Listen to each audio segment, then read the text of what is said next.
this live. Is it working? What is happening, everybody? Everybody's having a fantastic Saturday. If you're watching this on a Saturday, chances are your Saturday did not quite go as well as you had hoped. Get everything kind of set up over here. Got some folks already in, the early birds. Slash is saying, howdy, my bi-weekly therapy session. I like it. Slash is checking in with the arm flex. I like it. So, stop the modness, right? Okay, so here's the funny thing.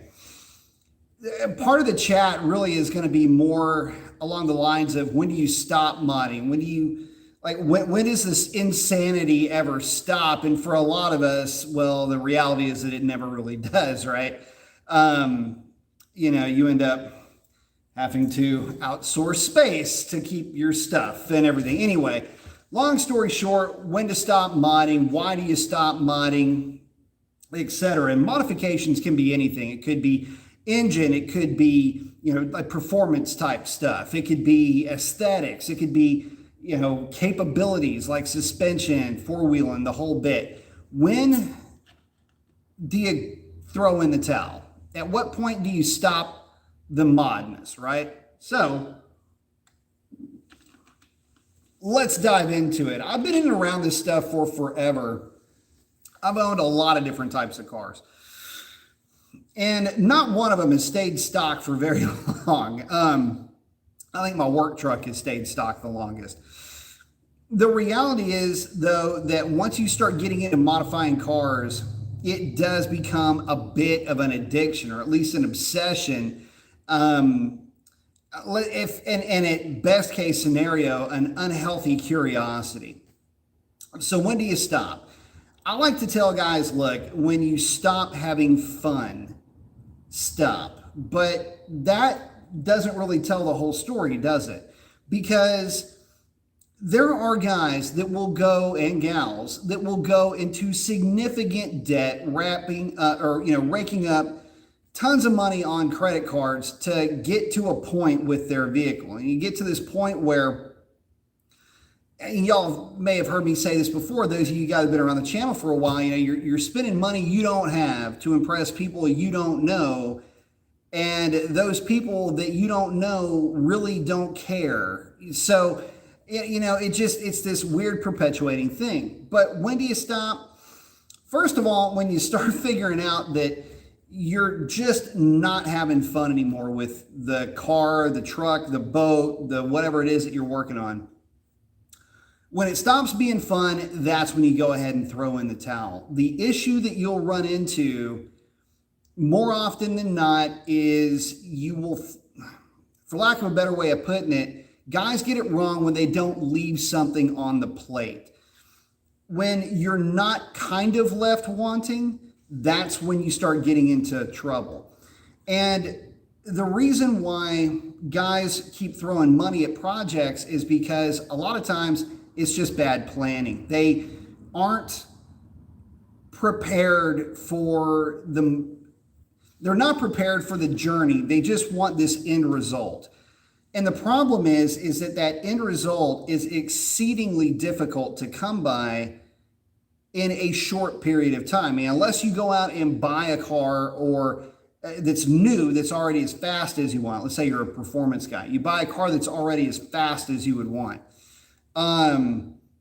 And even then, you're going to want to make it even better, right? Because the tinker gene is strong, and it's very difficult to navigate around. But the interesting thing about it is that when guys get to the point where they just want to unload the vehicle, they have gone way past the point where they should have already stopped. And what sucks is that I've seen this over and over again. I've seen this at the shop where, you know, you try to walk somebody through the process, you explain to them, you know, you try to set expectations. I'm not a big fan of underselling and over delivering. I don't like that. I want somebody to have an expectation and to try to meet that expectation. Underselling and over delivering always it's just a little BS-y sounding sometimes. But the idea is that the customer is typically being oversold by the aftermarket far and away before they even step foot through the door, right? They've been told that this cold air kit is going to get them 15 horsepower, and that tune is going to get them 40 horsepower, and this thing is going to do this, and that thing's going to do that. They don't understand how the process works, and then they come in thinking that, you know, they're going to buy a bunch of these widgets and gizmos, and they're going to have, you know, 80 horsepower, where, you know, you'd be lucky if you even saw 15 or 20 out of the entire package. That's one of the biggest key issues, is education. So the more somebody's educated, about the process, the less likely they're going to be to run into the problem of being bored with the car or being dissatisfied with it. When you know the science and the math and everything else behind it, you don't have to know that to appreciate the end result, but you've got to be able to appreciate the journey to get there, and you have to have that goal in mind. So at any rate, figured I would just kind of bring this topic up a little bit. And the reason for it is I have had a ton of guys that have asked me or brought up, how far can I take the 5.7? How far can I take my 392? And, or the Hellcat, Red Eyes, Demons. I get all of them. And the question is, how far can you take it? And the other question is, what is the quote unquote best? Well, the problem is that there's no such thing as best in this environment, and how far you can take it is limited by, you know, your own sensibilities and, you know, capabilities in terms of, you know, financial duress that you're willing to deal with. Jerry, 1320, man, thank you very much. I appreciate that. Man, thank you very much. Appreciate that, bud. Doesn't have a question to go with it, but thank you for the contribution, man. Oh, here's one. You got it up here a little bit, saying, Jerry saying, quick question, is there special weight placement on 17-inch Dragstar's rear wheel on a 19 Scat? No. Well, yes and no. So on the Dragstars, what you're going to want to do is, for the weights, you're going to want them. Let me go get a set real quick. Hang on. These are the Rayclues, but they're the same thing. Hang on, let me wheel this thing over there. All right. Sorry for the mess. These things are a little bit dirty, but I don't know if this will come up on camera. Is it coming up? Let's see. Is that showing up? All right, so anyway, you can see where these are. They're kind of on the outside portion of the rim here. The main thing is that you don't want anything in the center of the barrel. The other weights are going to be a little further on the inside, if you can see that, right there by the actual rim itself. Is that showing up? There you go. So inside, here we go. Inside the barrel itself, don't have any weights there. Have your weights a little bit more to the outside here and to the very inside. So hopefully that helps you out. A little visual aid there for you.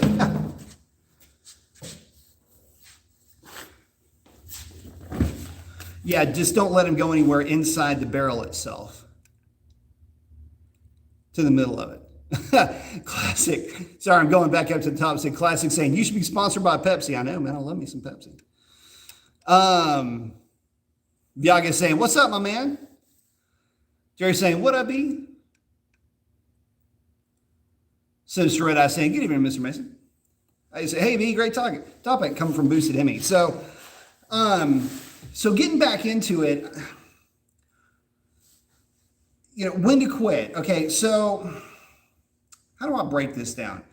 First of all, it's an emotional play. So when you start getting bored, just stop what you're doing. and start appreciating what you already have. The thing is that you have to learn to like what you already have before you start throwing money at it and start modifying it. What I've seen, and again, the reason why Revlon hasn't gone any farther than what she has, and why Shalandra didn't go any farther than what she went, is that I really like or liked those cars. And my past experience has taught me that the deeper that I get into modifications, the less I start to enjoy the car. And you might get like, go, what are you talking about? So whether it's been one of the Vipers, whether it's been the Z06, Mustangs, pick one, they get to a certain level, and then for every $1,000 that you throw at it, there isn't a huge gain in power. But the power isn't necessarily what makes the vehicle fun. In fact, power is one of the things that can actually start to take away from the fun factor of a particular vehicle. Let me give you the classic Mopar, current Mopar example here of Hellcat versus 1320. Both of them, you know, they're not really close in terms of price, but what do you get for your entertainment dollar when you go from arguably the best naturally aspirated platform for, you know, getting a number anyway, versus the Hellcat, which is the entry level supercharged, what used to be top of the food chain, but you get what I'm saying.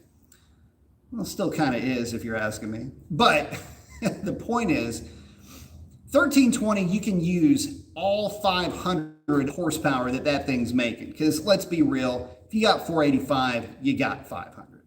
So you're able to use all of the power that car is making on the street. It's a lot of fun, and you can really enjoy the car from a dig.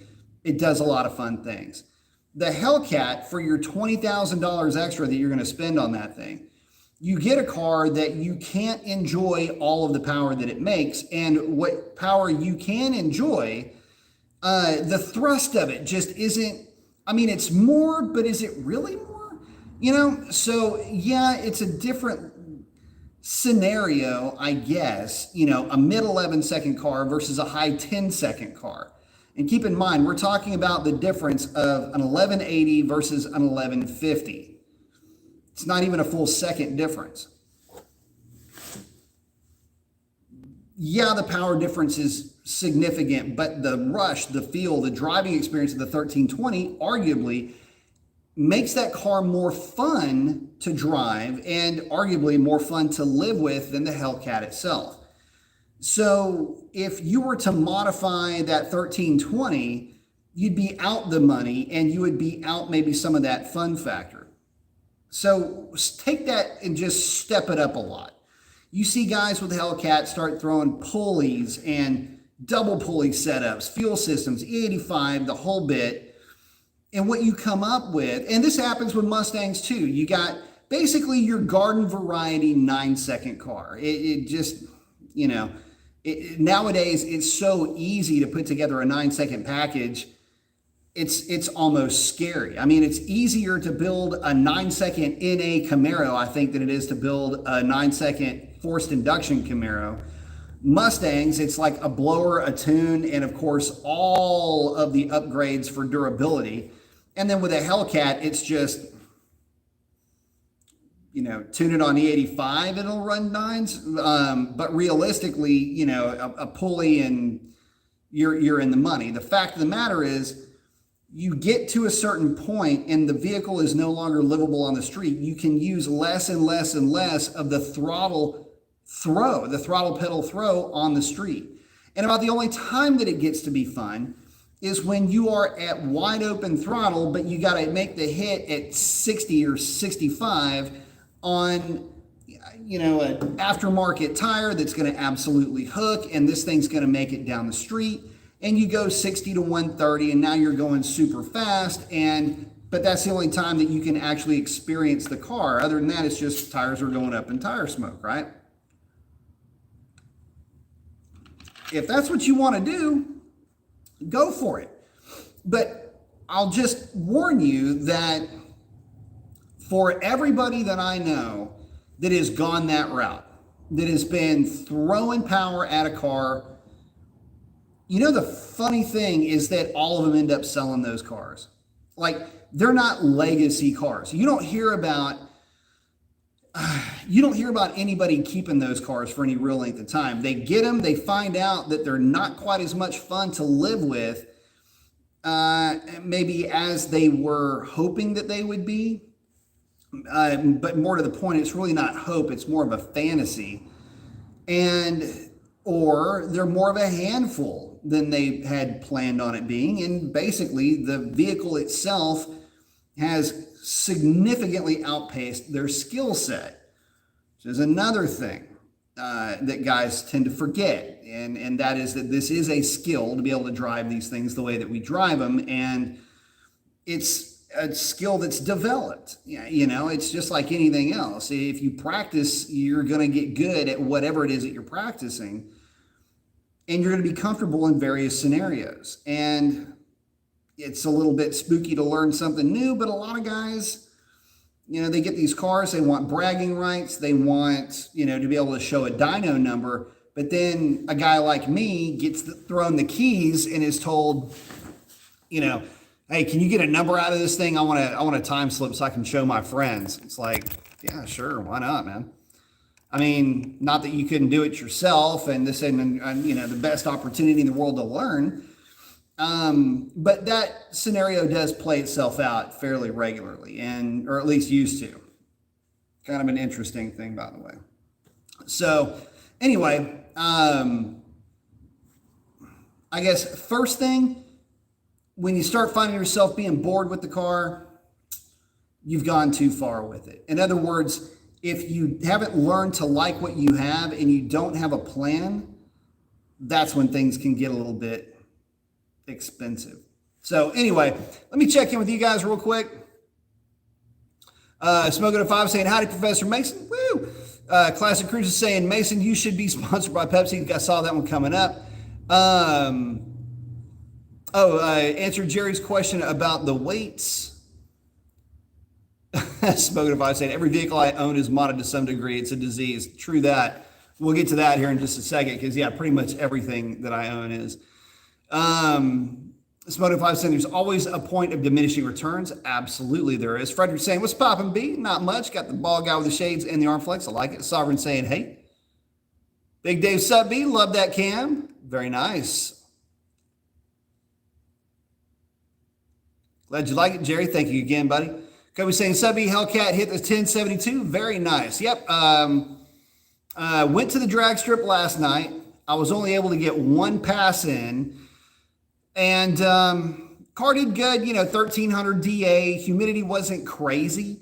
Track prep was pretty good. And she did what she normally does. Low 1040s. So, yeah. Good night. DAs are starting to creep up a little bit. So, and my car follows DA pretty well. 1,000-foot DA, she's going to run, 1030s, 12, 13, 1500, she's going to be in the 40s. You start getting under 1,000 and she'll start leaning on, some of the low 30s, high 20s. And so, but yeah, no, and for me, that's plenty fast. And guys, I've owned and driven some incredibly fast cars.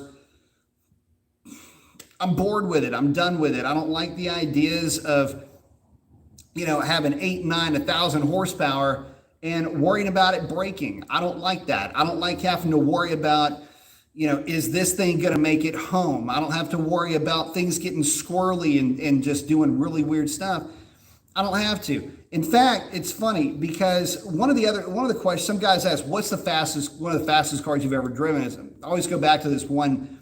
It's real strong running big block Nova, 572 big block Nova. With a turbo 400, but it was more like a Pro Street setup. The funny thing about this car is it would run high 8s. But the funny thing about it is that you'd stage it, go to watt, and it would push you back in the seats like what, and you're taking off. and it would launch a little bit, believe it or not, it wasn't softer, but it was softer. It's hard to explain.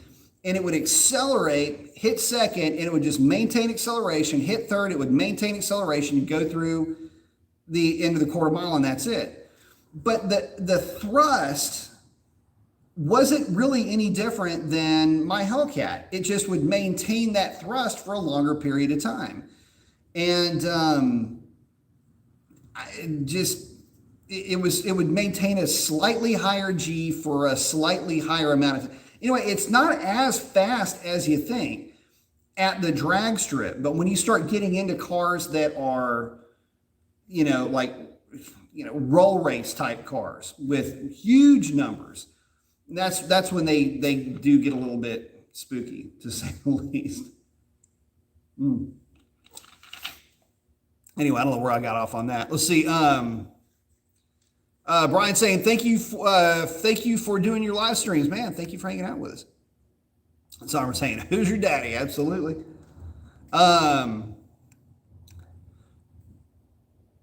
Let's see. Brandigo's asking, are 392s worth tuning on the 85, and do wide body Scat packs use the same wheel and tire specs as regular body Scats when it comes to slicks? We'll start with the latter, because the former is gonna, I don't even know how people are going to take what I'm about to say, but you can use the regular wheel and tire setup. I know a lot of guys do. When they take their cars to the drag strip, they'll run the smaller tire, mainly because it weighs less and you don't need any more. I know that guys like Ron Silva with the Super Stock, which is a wide body, he still runs the 17 by 10s in the back, or 17 by 10 and a half in the back, and the normal skinnies up front. You can go 17 by 11 and it fills out the wheel well, and it might look a little bit better, but it's not going to be any different for you. So you're still going to be running the 305, 45, 17. The tire selection really isn't going to change anyway for you. So it's just up to you. If you've got a set for a narrow body or a regular body, you'll be just fine. Don't sweat it. Lots of guys do that. You might look at it and go, God, it looks a little bit goofy, but it doesn't really look goofy. It's what people have been doing for a while with those cars. Now, first part of the question, are 392s worth tuning on an E85? No, not really. The thing is that you'll get some torque out of it. But the cars, that engine platform just is not a huge fan of throwing timing at it, even with E85. A lot of guys think, oh, it's got E85, you can just throw all the timing at it and you're going to pick up some amount of power. It doesn't work like that. Engines, cam profiles, etc., like a certain timing value. And the E85 really doesn't change that. I mean, you're going to be able to play with a couple of degrees of timing. And realistically, truth be told, over like what you would tune a true 93 octane tune, on E85, it will respond with an extra degree or two of timing, depending on the load range and everything else, because there's not a timing value for these cars. You have to remember that timing value is a very fluid thing with Mopars. And it's based on air charge. It's a long story, tuning class 101 on this. But you'll get some torque down low. The problem that you run into is as you are arcing through the power curve, the issue that you have with E85 is that you have to use 30% more fuel to feed the engine than you do with gasoline. And what happens with that is that you are displacing oxygen at that point. And yes, ethanol carries its own amount of oxygen, but it's not going to be equivalent to what it's displacing in the cylinder. So you have fuel, but you have less air, and you've got to have the air to make that fuel burn. And so anyway, without having a very high compression ratio, when I say very high, like a true E85 tuned car isn't going to have 11-to-1. It's not going to have 12-to-1. You're looking at 14, 15, 16, sometimes 18-to-1 compression ratios when you're running on alcohol. So to get a little bit more out of E85, it's like, yeah, you're getting something, but it's not a lot. Again, you'll pick up some torque. You won't really pick up any horsepower. And for the money, unless you are doing a full tilt build with this car, it's really not going to be worth it. You're going to have, oh, and by the way, now that you're introducing more fuel, now you've got more exhaust mass, all right? So getting rid of the exhaust mass is going to be a little bit tougher. You've got a cam that doesn't, a stock cam anyway, it doesn't have a ton of exhaust duration. There's a lot of things that are kind of not working with you to have an E85 type setup. So would I do it? Man, if you're looking for that last nth after you've already done cam and heads and done a lot of other stuff to the car, yeah, sure, go for it. Why not? But this is one of those times where stop the Modness. Yeah, you're sitting right on top of it with this. And again, no, you won't get an ability to run more timing. Well, let me rephrase that. Yes, you will have an ability to run more timing. It's just that it won't detonate where it would normally detonate before. The other thing that I try to argue for, or that I'll argue against for E85 for naturally aspirated cars, is the same issue. Like I love E85, but I hate E85. It's because the fuel quality has such a wide spectrum. So you have to understand E85 MEA spec is anywhere from E70 to E90, all right? So if it's E75, it's E85 as far as what the specifications, the material data sheet will read for your range for E85. So because of the inconsistent fuel itself, it makes it kind of difficult to say, okay, well, here's the gains that you're going to get. Because if I tune a car that is E90 and I'm just throwing timing at it and it's on a dyno and it's a loaded dyno like a Mustang and you're throwing timing at it and you're getting very incremental gains, but you just want all the sauce, right? That 5 horsepower means something to you. All right, fine. So then you get a tank of E70 or worse, and the thing is basically pissing hot, and you might run into some issues with knock at that point. Vehicles is not going to perform as well. So there's that. Now you'll have gas stations that are real consistent with their quality on E85. Awesome. But I know at the shop that Alex, when he's messing with the E85 stuff, he always throws at least 2 gallons of 93 octane in the tank.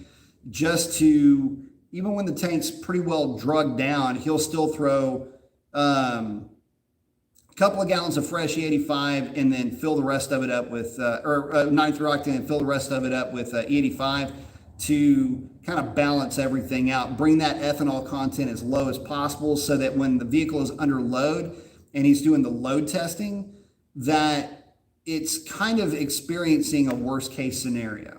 So anyway, a little bit of tuning in that response, and I get it, kind of, again, long-winded, but hopefully that helps you. Jerry saying, thanks. Thank you, man. Shelby saying, looking tonight, bud. Nice.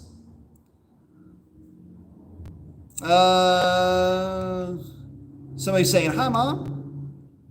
Oh, yeah, everybody. Tomorrow's Mother's Day. Summer Night saying, if I had a 392, I'd stay stock. No mods for me. That 6.4 is perfect just the way it is. Tobias got that arm flex. So here's the thing. Now, when it comes to 392s, when it comes to any of these vehicles, the real trick, the modern stuff for sure, the real trick is to stick to the recipe. Y'all hear me say that all the time, but I'll put it to you like this. You don't take, speaking of tomorrow being Mom's Day, you don't take Mom's apple pie out of the oven, sit it on a table, and then start throwing tuna fish at it, do you? Like, you don't do that.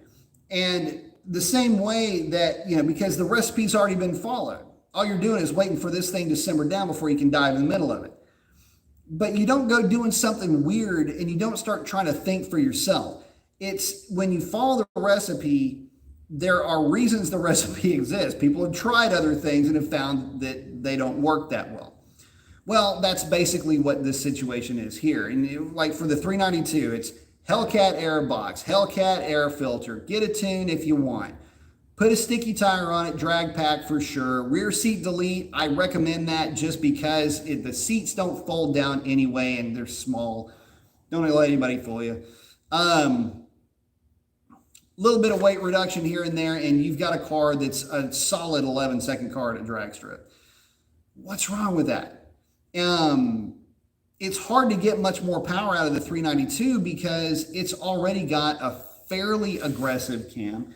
I mean, you could take the specifications of the stock cam and just narrow the lobe separation angle a little bit and have a cam that would actually be a pretty solid cam for that car. So there's a lot of reasons why you wouldn't want to mess with the 392, whereas something like an LT1 or any of the LS platforms, not only is there aftermarket support where there is none for the Mopar, realistically speaking, but the reality is that you have, a lighter platform with those cars, and having a short runner intake isn't necessarily going to affect performance. You've got gearing options. There's a lot left on the table with those cars where there just isn't, or there's just nothing being delivered to the table for the Mopars. So, and it's tough I'll put it to like this. A lot of folks, vast majority of people will get these cars and they don't do anything with them. They enjoy them stock, whether it's Mustang, Camaro, or any of the Mopars. There's nothing wrong with that. And when you leave the thing stock, that Dodge on a drag strip is going to basically rule the roost. That's what they do best. Now, roll racing and things like that, no, because they're designed to get a lot of mass moving very quickly off the line. They're not designed for, the top end runs. Well, for one, there's aerodynamic as a barn, and number two, they just don't have an intake that allows it to rev out the way that you would need it to drive on those higher RPM pulls. Things just don't pull that hard. So let's see. Tobias got the arm flex. I like it. Crypto saying, what's good, guys? What's up, Crypt? Spotify saying, I think full bolt-on with small cam is perfect in the 392. Man, I tell you what, I would agree with that. I don't like going super big with the cams in the 392s, mainly because you still need some drive off the bottom to get the thing out of the hole. And that's one of the tougher things to get right with the Hemis. You've got heads that flow like crazy. I mean, the heads in the Hellcats and in the 6.4s will flow, some say 330, some say 340. It doesn't matter. When you get into the 330 range, 340 range, that's like big. Those are big block performance head numbers. So, you're really more shackled by runner length at this point, but you've got a tumble port head with not a ton of velocity, except for the fact that you're tuning your RPM band with a runner length that's about this freaking long. So I guess really where I'm going with this is it's hard to justify a short runner intake and throwing a lot of cam in a car that you're needing to get out of the hole that weighs as much as these cars do. And there's not that many gearing options. I mean, 370 with the 8-speed is about as good as you could hope for. 392 is going to be pretty aggressive, but you could probably still get away with it. But 370 gear with a cam, cleaned up intake with a big throttle body would be a pretty cherry setup. And I would say that there are some things you can do, but again, where do you stop? Because once you start paying for rear end, and once you start buying the cam and the exhaust and everything else under the sun that's going to come with that car, and really if it's a cam that's streetable, not one of these things that sounds like it hasn't been tuned properly, loads up, just gives you a bunch of headaches. That's one thing you don't want under your hat, is just a bunch of headaches. And that's what you get a lot of times when you get too aggressive with the cam, again, especially with the Mopars. So, but once you start spending all that money, and a lot of folks will say, well, I just love NA cars. I understand that, everybody's got their own kink, but you could have had a Hellcat at this point, which is stock. It's going to be faster than your cammed variant of 392, and it's got a significantly better resale value to boot. So, plus, it's harder to, just finding the audience for somebody to buy a cammed 392 is going to be tough to do. So, I also revert back to, see Exhibit 1Z at this point, but everybody that has these things, they tend to get rid of them. They tend to move on and sell them and move away from them if the car is a little bit too radical. Now, you put a small cam in a 392. Let's say that you've got a 392 powered vehicle and it's paid off. It's been willed to you. It's been gifted to you, whatever the case is, and you want to liven it up a little bit, then yeah, it might be worth the $5,000-6,000+ to do the cam lifters, springs, push rods, clean up the heads, etc. You can see where this is going. Ported manifold, bigger throttle body, the list goes on and on. So at that point, yeah, it might be fun to do that, and it brings a little bit of theater into that particular vehicle. But is it the right thing to do? Well, yeah, I'm going to say, of course it is. But just know that your results may vary. Your taste may vary. Your tolerance for vehicles that load up or that have a lot of chop or that are a little bit racy, that, like on the front end, it's a lot of fun. You see it, you hear it, you go, wow, that's really cool. But again, living with it takes on a whole different meaning. It's I've said this a ton of times, but it's the stripper in the room that nobody wants to talk about. Everybody's checking it out, looks like a lot of fun, bet that thing performs like you wouldn't believe, blow your hair back, whatever. But the reality is, if you had to live with that craziness for any real length of time, you would probably want to get rid of it or flee as quickly as possible. That is the mod life. That is, you're holding court at that point with an armada of pains in the asses that you may not be able to get rid of. And that's the other side of it. Again, like I said, you've got to find an audience that will be willing to pay money for that thing should you decide to get rid of it, which statistically says you're going to at some point. And that's tough to do.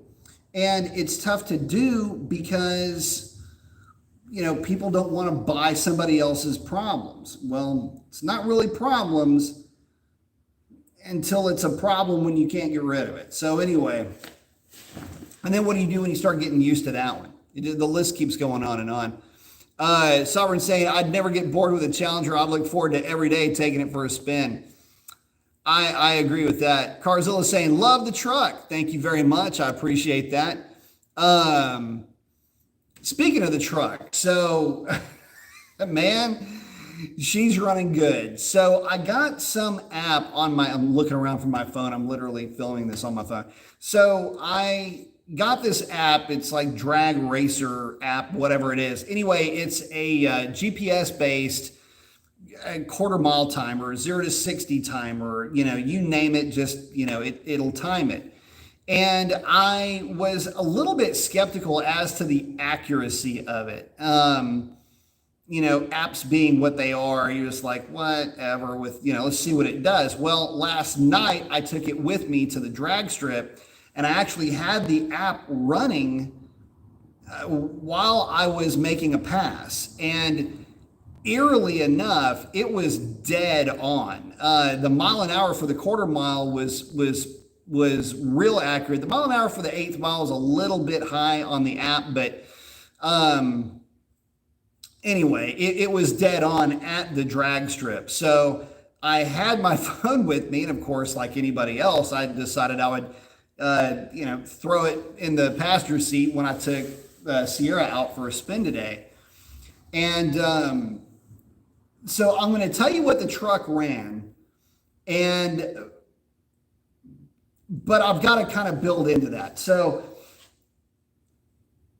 specs on the truck, by the way, it's a 400 small block cam. It's probably got like an RV cam or something like that. It's got 3/4 length headers on it, asymmetrical headers. It's got an AVS2 650 Edelbrock that I've tuned with heavy springs, and it's got just a regular Performer manifold on it. Nothing major. And 410 gears. And Doc Diff had built a turbo 350 transmission for it. So it's never been on a dyno, but peak power, to be real honest, is at about 4,500 RPM. And that's actually significantly better than I think they were rated at. When they were new, I think they were rated at like 3,800 RPM or 4,000 RPM. So anyway, it's at least a lot better than stock there. But real torquey. I mean, real torquey. And it's just, and it sounds great. I mean, it's a riot to drive. So I took the truck out, and all 4,500 pounds of it with me in the truck. That truck laid down 0 to 60 of 6.2 seconds. Sounds pretty legit. And it went 15.2 at like 88 miles an hour or something like that. And so you think, okay, well, 15.2, that doesn't sound all that fast. Hold on, Kimosabi. Let me walk you through this. Rolling into the throttle quickly with this truck is not an option. It immediately starts turning tires into smoke. In fact, if you even stall it up and step into the throttle, it'll start letting smoke out of the tires.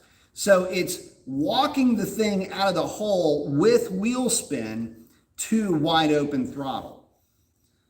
So I'm losing time there. And then from that point, once it kind of hooks up, keep in mind that I'm on all-terrain tires with this truck. It's trucking, hits second, truck just kind of, does one of these things real quick. Hits third, hits second at like 4,800, 4,900 RPM, goes into third right at 4,600 RPM. And the funny thing is that as it's running, remember that it's making peak power really low in the RPM range. So, I mean, it's out of steam at that point. But anyway, having a ball with the truck. And so anyway, I went back and I started looking up, like, what did the old school muscle cars run back in the day? Like, what could I compare this to? And the car that it pairs up with almost perfectly is a 350 horse, 396 SS Chevelle with an automatic. So if you want to know how Sierra runs, super easy. The 350 horse Chevelle with an automatic transmission would be basically door handle to door handle with this truck. The Sierra would get out on it, and then the Chevelle would start to walk it down a little bit towards the end of the quarter mile, but it would never get around it. So anyway, there's your there's your Sierra update. She's doing great. She, like I say, is really good at converting black tires into white smoke, and could not be happier with the way that this truck is running right now. And as far as anything that I've done to the truck, see, what have I done to the truck? So I've been doing a lot of little adjustments to it to get it to where it is now. Linkage adjustment, I had to pull the throttle assembly off the truck and butterfly press bend it to where I had enough pedal throw for the new for the new carburetor. I have again with the stronger springs for the metering rods. For the primaries for power enrichment mode, Went with the strongest springs in the truck, really like that. And by the way, for you carburetor guys with the Edelbrock or a Carter, I am actually running this truck. I'm running the accelerator pump at the most aggressive setting. So it's getting the largest fuel shot. And the truck seems to respond pretty good to that. So for whatever that's worth, it's certainly not hurting anything.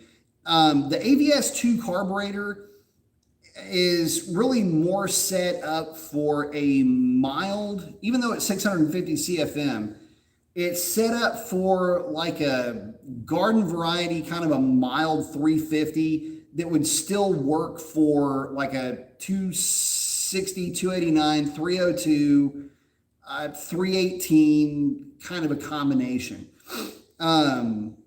So to work with a larger engine, you've got to definitely need to do some tweaking. I would not recommend this carburetor for anything much more than where this truck is at, unless you're willing to go in and immediately start swapping jets on the secondaries. Wide open, this truck is at 12.7-ish to 1. And that's where I like to see, these things at wide open. I just don't know if it had a bigger engine, if it would be able to maintain that. Or if I was making much more power, I can assure you I would have to rejet it. But she's in really good shape the way she's running right now. I'm spending a lot of time with her lately. Oh, and I put some valve cover gaskets on it because it's small block Chevy. Gary's sending you dailies his Scat manual, and it never gets old. I like it. Smoking saying E85 shines on boosted engines. That's really where it shines. That's where it does its best work. Let's see. Brandino saying, thank you for the response. I have 91 in Cali, not 93. Not a big difference between the two tunes. And it's not 93 is not the same as 91, by the way. That is a wives' tale. No, 93 octane is truly 93 octane. R plus M divided by 2 is still the way that it's rated. So unfortunately, there is a difference. I can assure you of that. Smokey saying, I'd love to have a manual 392 wide body to play with, but my knees need the A8 for a daily. Can understand that. Brandon say, I'm just blown away by what the E85 does in the 18 plus 5.0s, but little to nothing in the Hemis. Yeah, so one of the reasons for that is, number one, 5.0 is significantly higher compression ratio, and you've got a lot more control over what those cams can do in the 5.0s. You still have a fixed cam. It's just you can rock the cam, you can retard that cam, I should say, with the modern Hemis. With the Mustangs, you can advance the intake, you can retard the intake independently of advancing or retarding the exhaust cam. So there's that. You also have to remember that in all of that, with RPM, you can have a lower dynamic compression, but because of RPM, you're drawing in and compressing more air.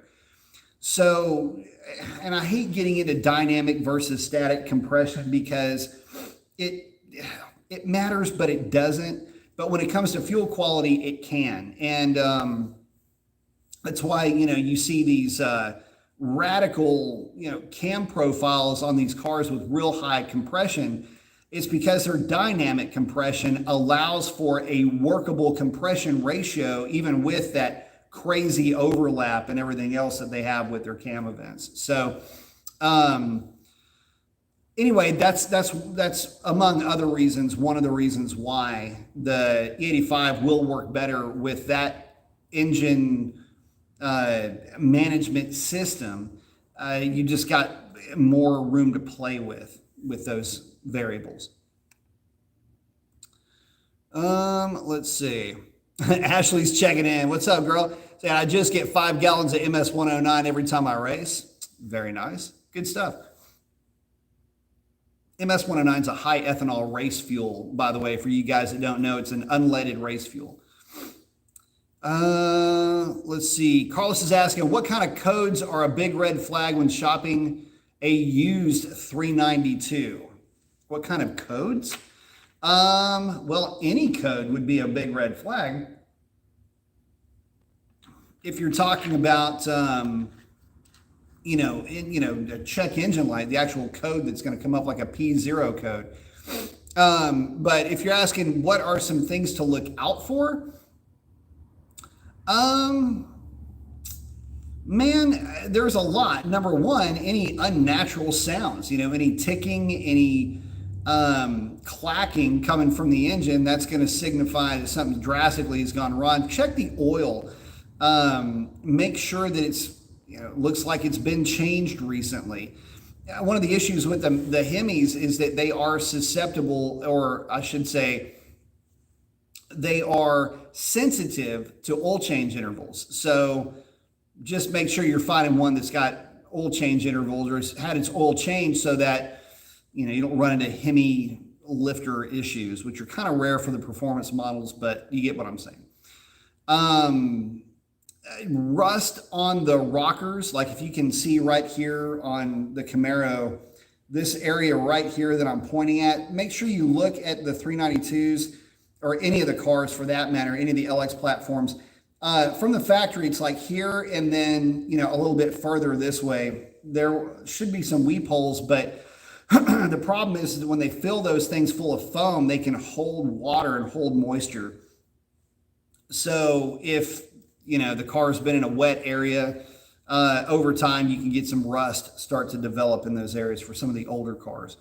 But aside from that, 392 is actually a pretty durable platform. I'd really be more concerned with how the thing was driven, who owned it, what kind of shape is that transmission in. 392 is pretty durable. HP 70 behind the 392, probably not my first choice. Because that engine makes a lot of power, and it's in a heavy car. I just can't believe they didn't put the HP 90 behind it. So weird. Shawnee's asking, unsprung weight versus sprung weight. 3-to-1, what has been your experience? I'm trying to figure out why ET Street R at 28 inches ran better than 26-inch tall SS's, as in 5 pounds heavier per side. Well, the weight would have something to do with it, but it's not always about having more of a gear ratio. The slightly taller tire could have had the car in a more favorable portion of the power band for longer. Be the only things that I can think of realistically, where you're running the same pressures in both tires. That can have a significant impact on how the vehicle runs. But, for the most part, you're not going to see any, from, one tire to the next, gear ratios all being equal. I just don't think that you would. I'm surprised that you saw as much of a difference as you did with the ET Street R's being better. But the extra weight could have played into it for sure. So also think about it like this. The SS may have a little bit higher rolling resistance just in general. It's going to want to bite a little bit more. And if you've got, I think the Mustang comes in with like half a degree of toe in or something like that for the rear suspension.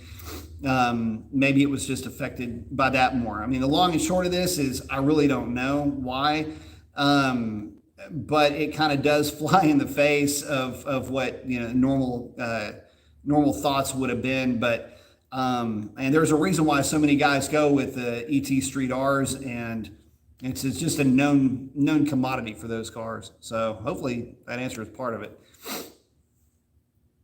Let's see. Sean saying, I went with Hellcat over Cam 392. Glad I did.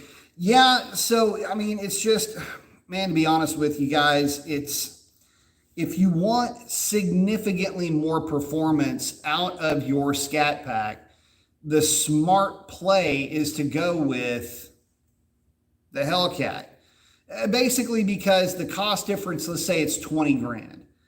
Well, for that $20,000, what are you getting for your money? And what would it cost to put a supercharger and all the necessary bits onto the 392?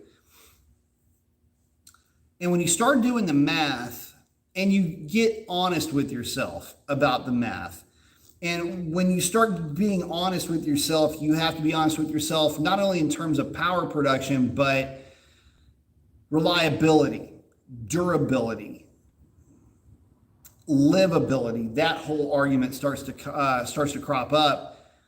And boosting a Scat pack, camming a Scat pack, if the end result is an ET, then that's going to start to look like less and less of an attractive option. So what do I mean by all that? Well, okay, so 392 supercharger kit, it doesn't matter, pick one. You're into this thing for about 10 grand. And you've got fuel system components, you've got fuel system components. Realistically, you're going to need a retune on this thing. The unlock of the computer, injectors, everything, whatever you're going to be messing with, you're looking at 10 grand. If you're not doing the work yourself, which, be real, you're probably not, you're probably going to be shelling out about $2,500 to $3,500 to have all this stuff installed. So now you're at about $3,500 plus all the other things that you're going to end up needing for the car. Again, along with the tuning and some other things which are going to be mandatory. Potentially some fuel system upgrades that don't come with the systems. Then now you're looking at you're walking around numbers about 15 grand. So you're at about 15,000, just budget it, okay? I'm not saying it's going to cost you that. I don't care about what your buddy can do for you. That's the walking around numbers. 15 grand, soup to nuts to have the blower installed and have it running right.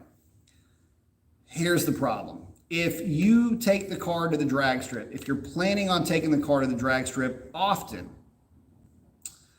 you're going to need now, and I don't care what supercharger you put on it, turbos are a whole different story, believe me. Ask Ashley. You are going to start to get into transmission issues. You are going to get into drive shaft issues, which means that you're about to become intimately aware with how annoying minor vibrations can become major pains in your ass. You're going to start to run into these types of problems. And the unfortunate part of it is that at some point, you will have spent roughly the same amount of money that if you'd have just bought the Hellcat to begin with, you would have had a significantly faster car that would be significantly more durable. And you're not going to have to worry about blowing up your transmission. And you're not going to have to worry about really anything. And you're dealing with a car that is going to have a higher resale value than your supercharged Scat pack. So that's a tough pill to swallow for a lot of folks, myself included. But, and as big of a fan of NA power as I am, I went ahead and went with the Hellcat. One, I got a smoking deal. And two, well, it's the car that I really wanted. And, could I have done something more with it? Sure. With Shalandra, absolutely. But the reality was, for me to be able to have a vehicle that was going to be able to handle what I was going to put it through, I needed to get a Hellcat. And so that's what I did. But for most guys are not going to go the cam route. Although I've put together a lot of different camshafts for a lot of different folks, the reality is that most guys are going to stick with the recipe, which is what you need to do if you've got a 392. Stop the Modness, get your Hellcat airbox, Hellcat air filter, do a rear reso delete, do a mid muffler delete, whichever one blows your hair back. If you just want it to be louder, if you don't like the aesthetic of the resonators back there, like I couldn't stand that, then delete those. rear seat delete, a tune, and leave it at that. That'll put you in a position where you can run deep into the 11s on a drag specific wheel and tire type setup. And you won't have any durability problems. You'll have a car that will run like that deep into the 11s proposition for a long, long time. And be happy with that. Stop right there. And again, if you just find yourself dying to have a supercharged type of a car, buy one that already comes with the supercharger. It's a lot less of a headache, and those cars come with components that are designed around the higher cylinder pressures and the greater fueling needs and everything else that comes with having those components from the factory. Plus, you've got, and will have been a part, you will have paid engineers to put this thing together for you from the factory, not a, not an aftermarket company. And again, y'all know how I feel about the aftermarket stuff where, everybody's got a lie to sell you. And that's, it's the thing is I still don't get it because all of these claims are easily verifiable. I mean, it's not like people don't have access to dynos or drag strips. So, but anyway, getting back to it here.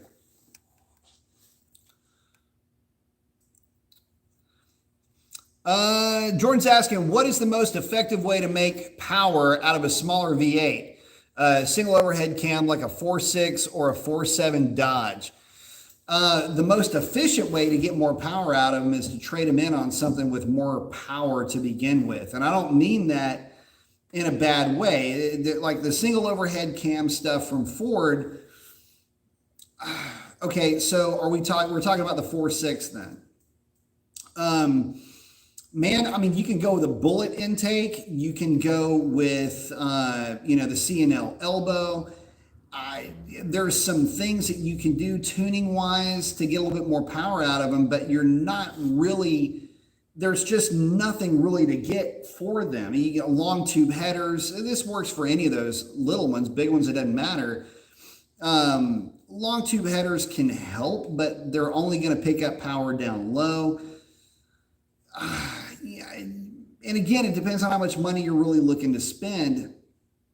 If you've got an older Romeo block, putting the power improved heads on there is going to get a pretty significant bump in compression. Again, tuning is going to be needed at that point. So you can make more power with them, but should you? Is it worth it? Man, I don't know. I don't know that I would want to bleed all over something that is only going to deliver an extra,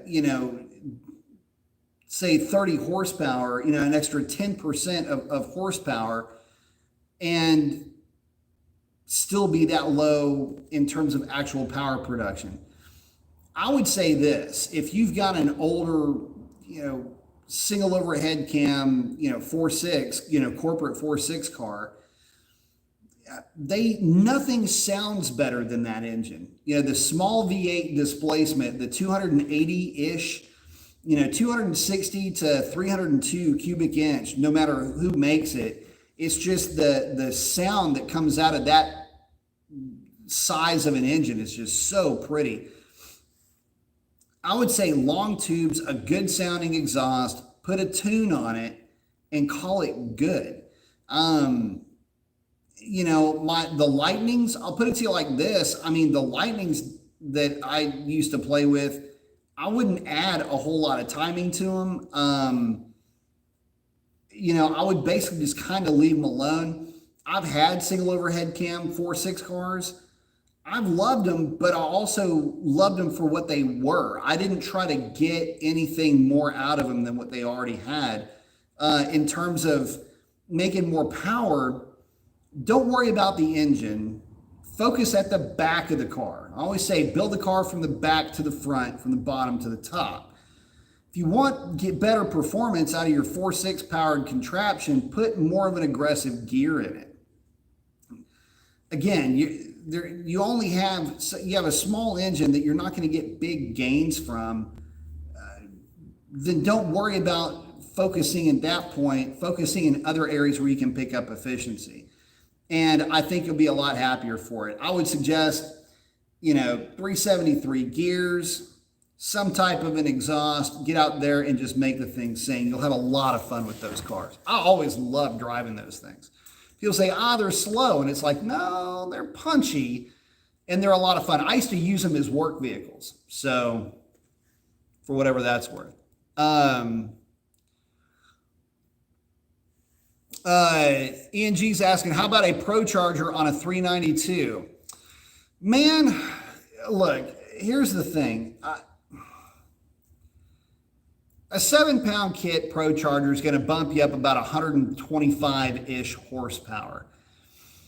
I hate to break this to you, but 125 horsepower when you're already making basically 500 is not a whole lot. I mean, you'll feel it. It will definitely pull stronger. You'll move the power band up by about 500 RPM for torque, and you'll move horsepower up about 350-ish RPM. You'll feel it. It will make more power, but it's not like it's it's not an experience changing modification. I mean, it'll be faster, it'll do a lot of neat things, but it's not going to blow your hair back the way that you might think. But it's not bad. It's not going to put you in Hellcat territory. It's not even going to put you anywhere near Hellcat territory, but you'll go from being at about, like on a Mustang dyno, you'll go from being at around 400 to 415 to about 535-ish horsepower. To the rear wheels. Not a bad gain. I mean, it's a pretty solid gain when you think about it. You're still picking up, 130-ish horsepower, 125, 115, 150. It doesn't matter at that point. But just know that you're still spending a pretty sizable chunk of money. I'll put it to you another way. So I used to line up, I don't know if it was by design, but with Shalandra, I would end up lining up against this one guy who's a prick. Had a Procharged orange Challenger 392 car. And he thought it was hysterical that car would beat my car. But he wouldn't beat me by a shitload. I mean, he would only cover me like this, going through the traps, like yang like that.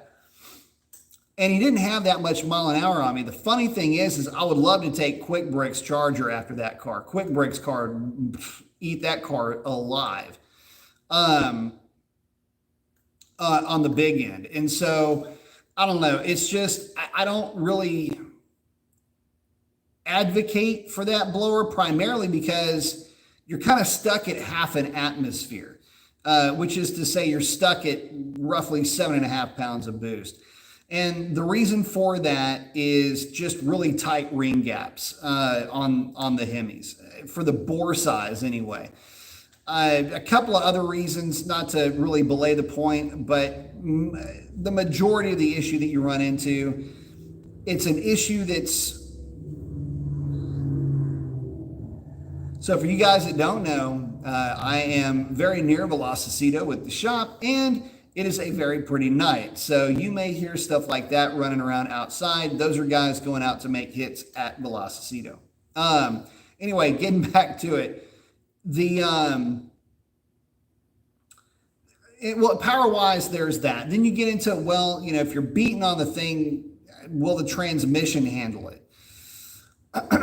Not sure that it'll handle it long-term. Although we've had guys with Prochargers on 392s beating the hell out of those cars and never had any problems with them, but they also never took them to the drag strip.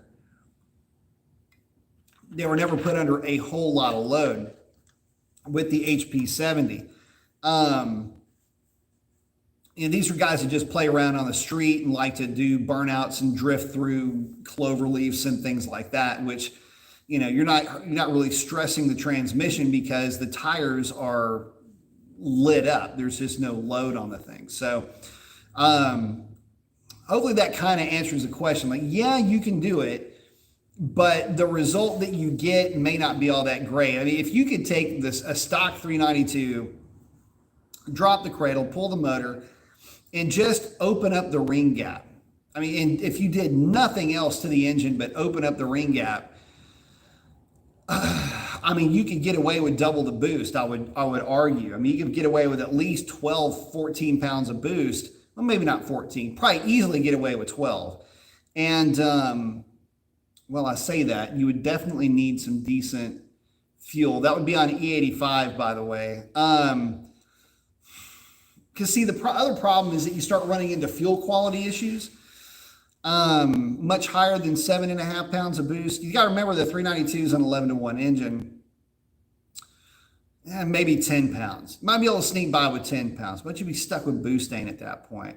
See what I'm saying? Like, the conundrum is real. You want to throw these old school boost numbers at the 392, but see how we keep running into roadblocks? Again, stop the Modness. This is exactly what I'm getting at. Like, folks don't understand that what would work 6 years ago doesn't work today. These are high compression engines. Again, yes, the heads flow like crazy, but you're also playing with 11-to-1 compression. You're from the factory, where the Hellcat's got 9.5-to-1. You know, you're playing with 11-to-1. You're throwing all this boost on top of 11-to-1 compression with a very heavy car, and you're expecting little old 93 octane to make that survive. Makes it tough. So you could open up the ring gap, have all the ring gap, and still run into detonation problems where you're having to yank timing back on this thing for it to work properly. Then the car feels soft.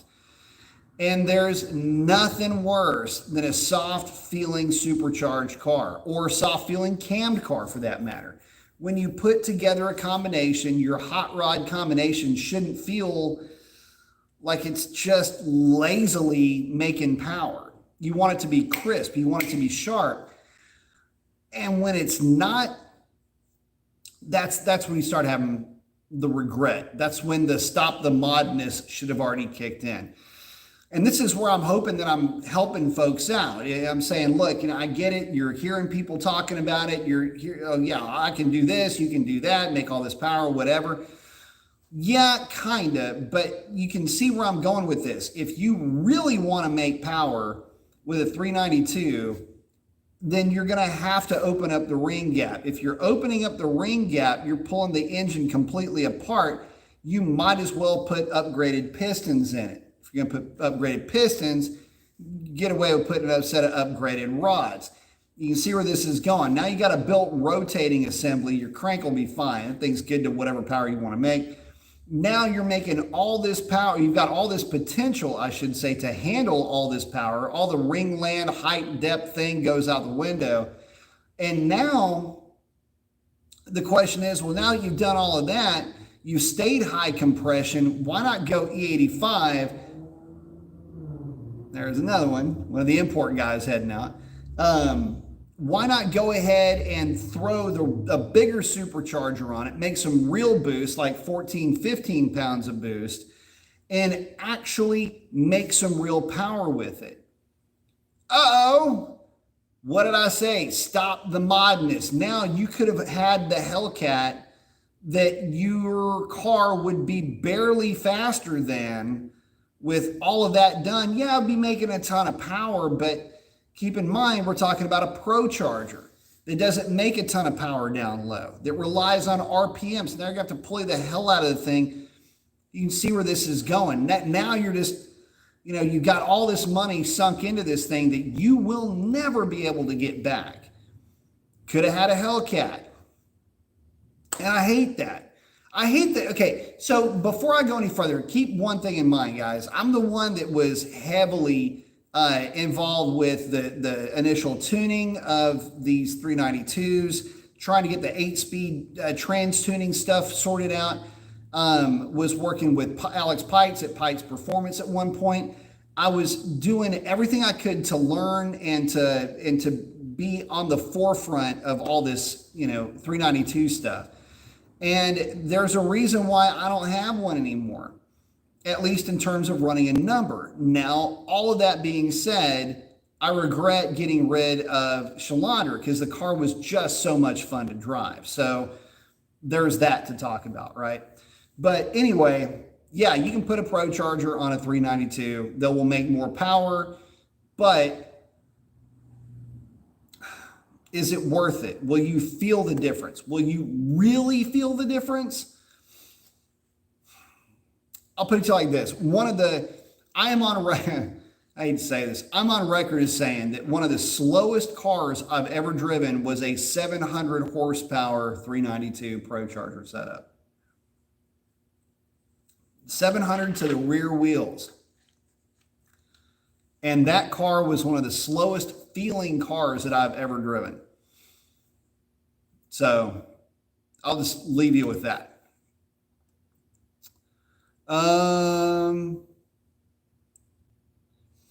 Sovereign saying by default the 392 won't take much boost. Yeah, a lot of that has to do with just bad tuning. 392 is pretty much near max stock. Still 45 is insane for an NA motor. Yeah, especially one that's just a stroker small block.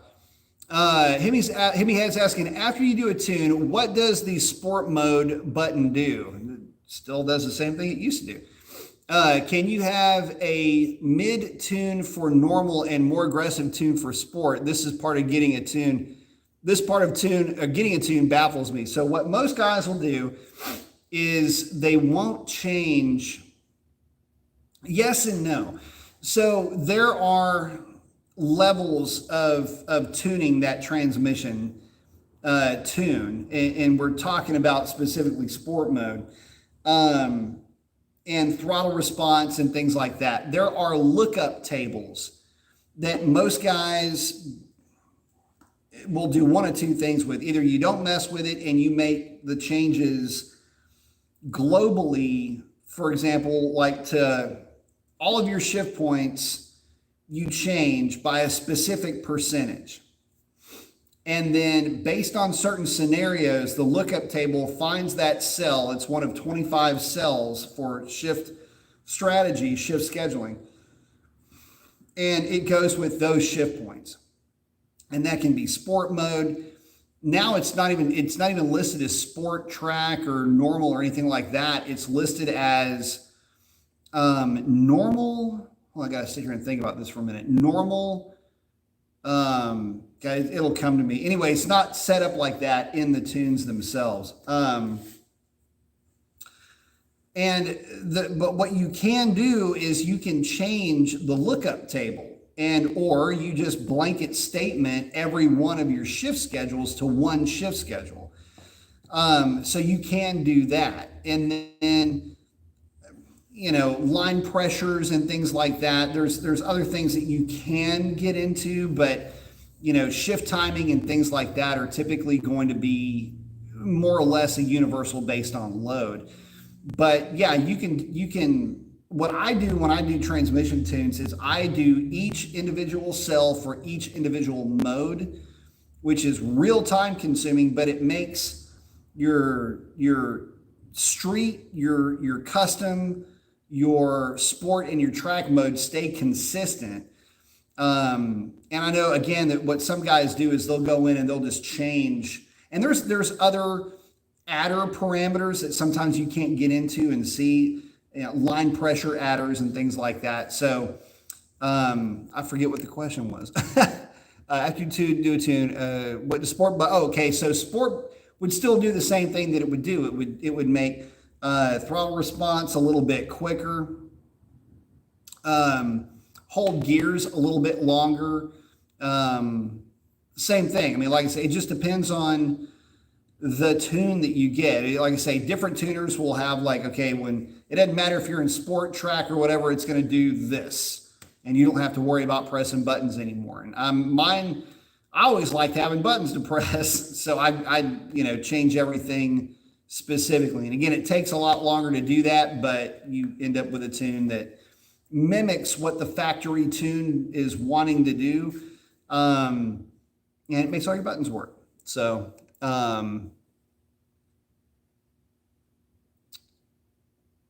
let's see.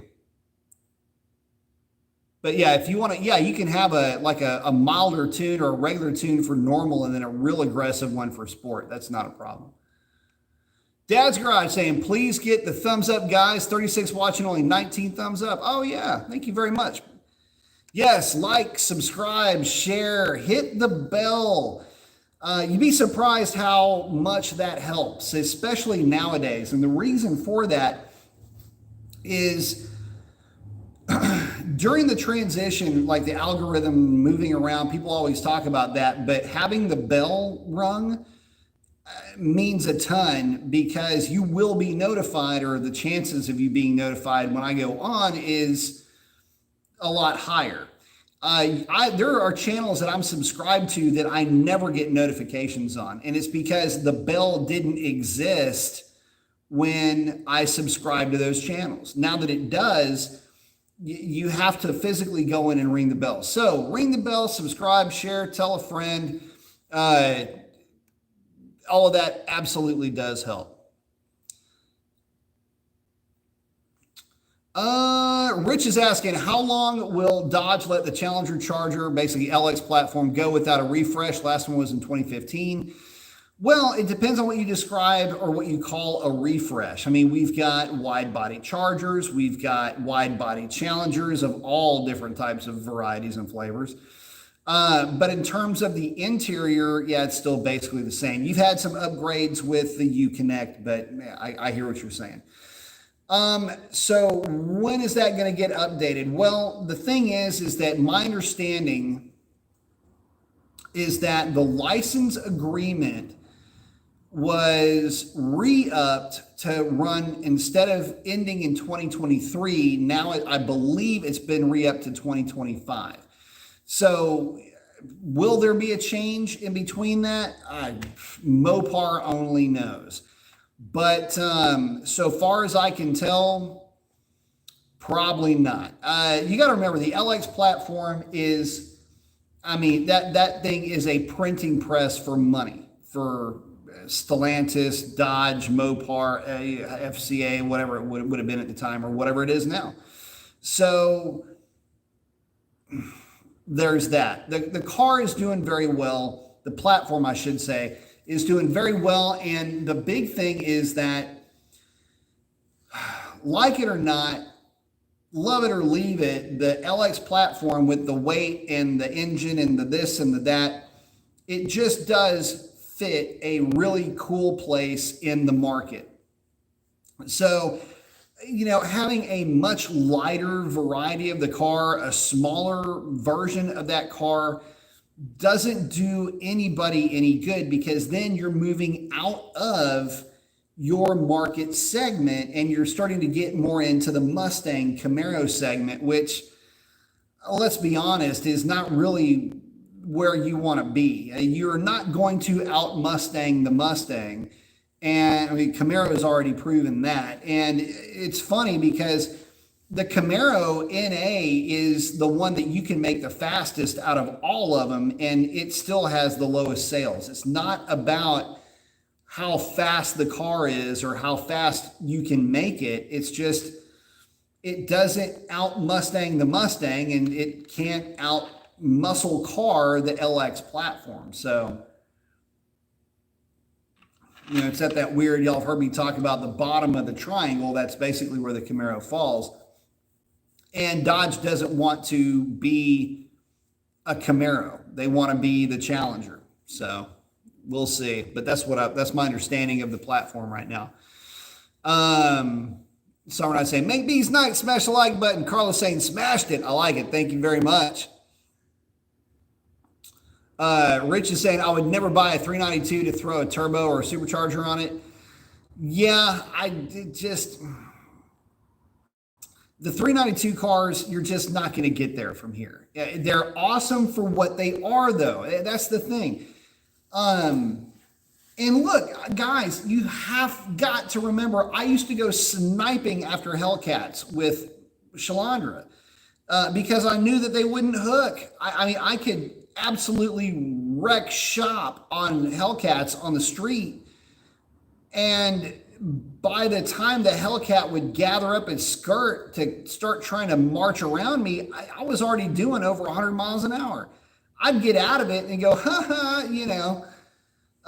Even with willing participants that wanted to hit it again and again, the result was the same over and over again. So, you know, you spend enough time doing this stuff and playing with the cars, you can actually get out there and have a lot of fun and really upset some of the bigger horsepower guys. So there's that to consider. Carlos saying, when I get my 392, it will be stock for life. Probably the best route you can go. Light saying, how was your day, B? Hope you had a good one. I had a good day today. Absolutely. Wife and I had a lot of fun. Knocked out some yard work, which always is chill for me. Got to play with Sierra, who's, again, running like a champ. Tire smoking appliance numero uno right behind me. Love that truck. So, yeah, thank you very much. Hope your day went equally as well. Dad's is saying mine is catch can only. That is a maintenance, not a performance modification. I say you're in deal. Good deal. We're saying the Scat Pack 1320 is the real deal. Yep, and again, one of my all-time favorite cars that I've ever spent time with. So we're saying 392, like it like it is. I'm an old dude. 45 would be more than adequate for me if I had it. You'd love it too. Dad's is saying, after having 485 for a bit, now I want 707. Here's the problem though. It's not 707 the way that you think it's going to be. It's actually, it's 707, but it's neutered with the 262 gear. You know, if you've got a 309 gear, then that is probably going to make the car a bit more exciting, but you're still going to have to make some changes to accommodate that gear. And you're going to need to make the throttle response much more aggressive with that Hellcat to make it even remotely close to the throttle response out of the 392. Because you got to remember, 392 has significantly higher compression. The cam profile, believe it or not, is not, I mean, it's different, but it's not crazy different. The intake is basically the same. It's the exhaust side that's a little bit different, but 392's got 11-to-1 compression for, you know, purposes of conversation anyway. And the Hellcat doesn't. It's 9.5-to-1. So it's just lazier under partial throttle. That whap, whap, that real sharp throttle response that 392 has, Hellcat doesn't. So, but she do get down the track. She actually is pretty funny. The way that Revlon gets down the track is pretty spooky. That thing, it's really fast for what she is. And Shalandra was really fast for what she was too. So, but it's funny because they were realistically setup for setup, they would have been exactly a second apart. Revlon might be a little bit quicker than a second, but you can kind of see where I'm going with that.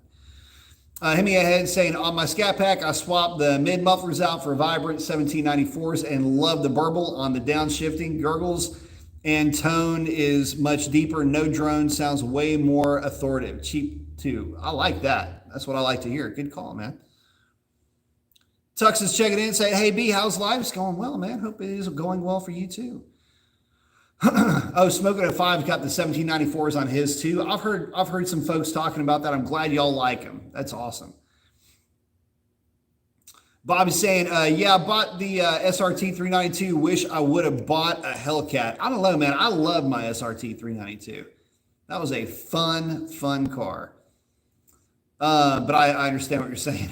Believe me. Dad's is saying, I did a mid delete on my 19, but it was too much. Went back with the Street Demons on it, made it just right. Then my 20 didn't change a thing. Perfect for me. Very nice. Dad's is saying, I guess I'm just old like Sovereign Knight. Tux is asking, did I do anything cool today? Well, I have an app that reads quarter mile times. It found out that it was creepy, eerily accurate, much more accurate than I thought it was going to be,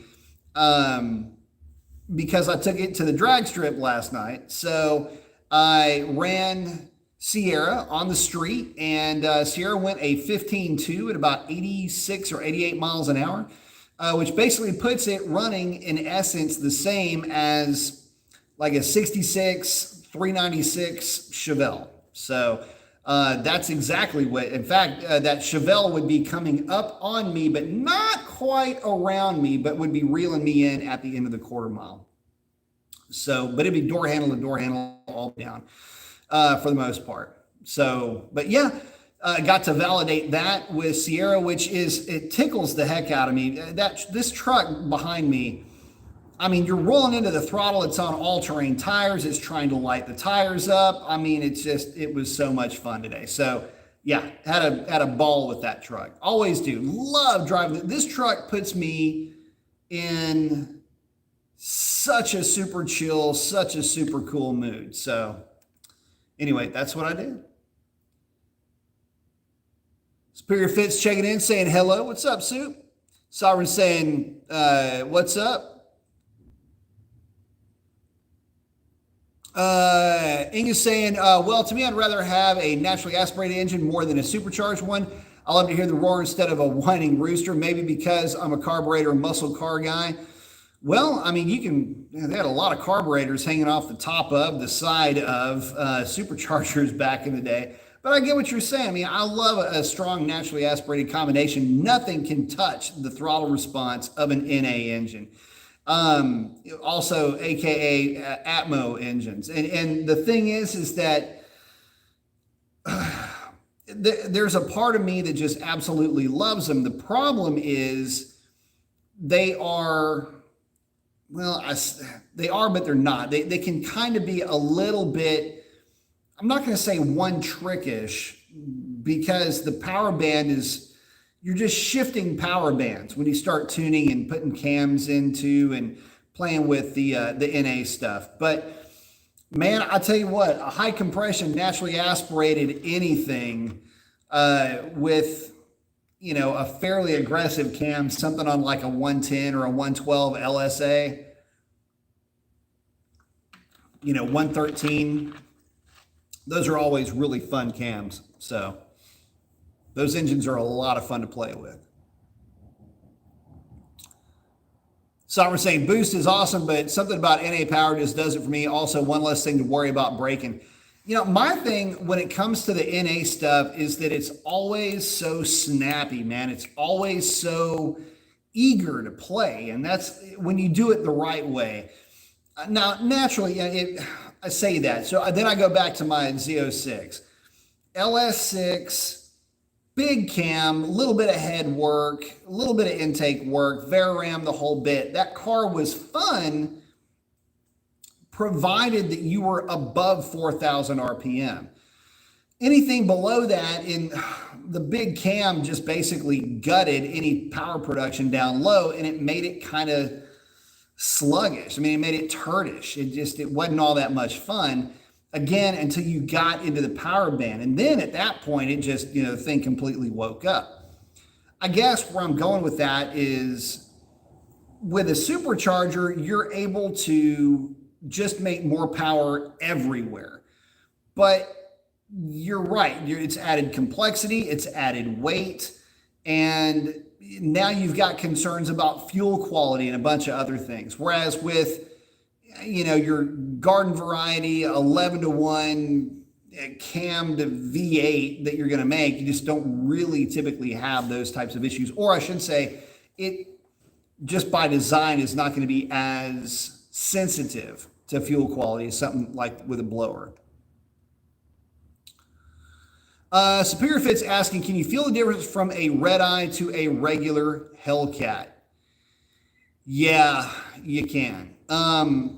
But I need to reel this fish in for just a second, because I need to reel this bait in for just a second, because the fish that I'm going to catch, I don't think is the one that you want in the boat. So Yes, they're different. However, for the most part, the reason why they're different is that the red eye with the 309 gears got throttle mapping. It's the same throttle mapping out of the Demon, which is to say that it's significantly more aggressive. You have to have a more aggressive throttle mapping with the 309 gear because you lose load with a 309 gear, which means that you lose, I'm not going to get too technical on this part, but you do lose throttle response just driving the thing around the 309 gear. So if you have a tuned 309, just put a 309 in a Hellcat, you would still be able to tell the difference between the two. And where you would be able to tell a difference is down low, partial throttle, half throttle, 3/4 throttle scenarios. And I will use the Demon because I've got a lot more experience playing with the Demons than I do with the red eyes. But I can tell you that the tune between the two is extremely similar for the 93 octane side. Like it's practically identical.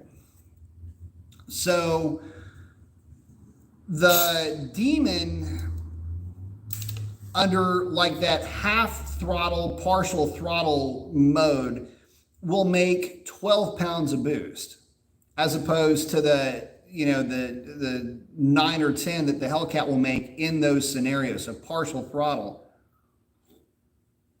And they're just real lively. Why don't now? The elephant in the room right now is what about wide open throttle? No, you won't tell a difference there. And the funny thing is that even with no timing in the Hellcat, the difference is that weirdly enough, the Hellcat will start marching down the red eye on the big end. And a lot of that has to do with heat nannies that are built into the red eye itself. And that's because the supercharger is less efficient. It generates more heat. You're going to see higher downstream temperatures. And so the computer will start to pull back timing a little bit to compensate for that. Even with a tune, they'll still keep throwing timing at it. It doesn't matter. The Hellcat's going to start marching it down on the big end. But for everything up to the 1,000-foot mark, the red eye is going to feel, and it will be, quicker than the Hellcat. Again, that's at a drag strip, whatever, it doesn't matter when it comes to that. The major question here is how do they feel just driving around? The red eye, Demon, same thing, will feel like one of the happiest cars you've ever driven in your life. It is just giddy all the time. And so if I had, if it were in the budget, yeah, I mean, a red eye would be fantastic. It's just not in the budget. But again, from a driving standpoint, just playing with it on the street,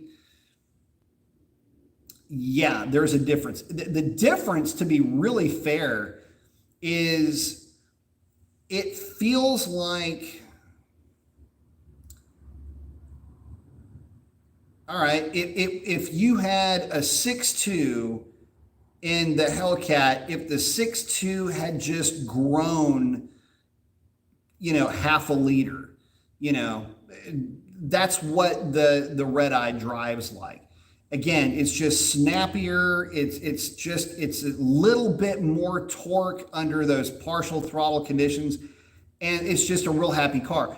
The red eye will always out 60 foot the Hellcat mod for mod. The extra boost, the extra power down low will always be about 0.5 tenths quicker. And if it doesn't sound like a lot, then so it is a lot, because 0.5 tenths or so, I should say, quicker in the 60 foot is going to be at least 1/10 of a second at the back half of the quarter mile. even if the car is slower in terms of mile an hour than the Hellcat, it's still going to be up to the Hellcat to march around it on the big end. And I've done it on all but one occasion. And I mean, the guy got out on me, and he got out on me in this red eye, 309 car on a drag pack. Guy is seasoned racer, knows what he's doing. It went like that, just got out on me just a little bit. And I mean, I'm catching him, and I'm catching him, and I'm catching him. And I mean, we went through, I kid you not, the difference was maybe 8 or 9 inches at the end of the quarter mile between the car. I was just reeling him in, but I didn't reel him in all the way. And the thing is that out of the hole, nothing comes out of the hole like a red eye or a demon. It's just, they don't. So, and again, you know, the translation of that in terms of driving, it feels like the thing just has more displacement, and it should, because it's got a larger positive displacement supercharger making more boost. So Michael's asking, what would be your dream 392 build? Well, it would be Quick Brick's car. I mean, that was my combination in his car. So small cam, sniper grind, basically, long tube headers, the ability to, if I wanted to run E85 or not, ported intake, larger throttle body, pick a cold air. I mean, that's my dream 392 build. Because you don't really need any more than that. That car with that cam, it's kind of funny because when you look at the dyno chart, I mean, it just picked up power literally everywhere. And, you know, it's like the car gained, you know, 30 cubic inches. You know, it's kind of interesting. It picked up power everywhere, and it pulls better on the big end. So his combination, his setup is my dream setup. It's just a real clean, real strong running car. I'll put it to you like this, strong enough to where, you know, it went at 1129 at 4,650 pounds. So, and that was at 121, I think, mile an hour. So you don't need much. It's just a little bit of the good stuff. It's all you need. And to go much further than that, you're to start giving up drivability. And I've put cams together that, this is so funny. I've put cams together that were significantly more aggressive, or at least you would argue have been more aggressive. And the problem is that they're always a bit of a turd down low, which is a problem if you're trying to drag race, because the first 60 foot is important, but the first 300 feet is real important when you're talking about drag racing, and you can kind of lose that with a cam if you're not making enough torque down low. But it just never really translates into dyno numbers.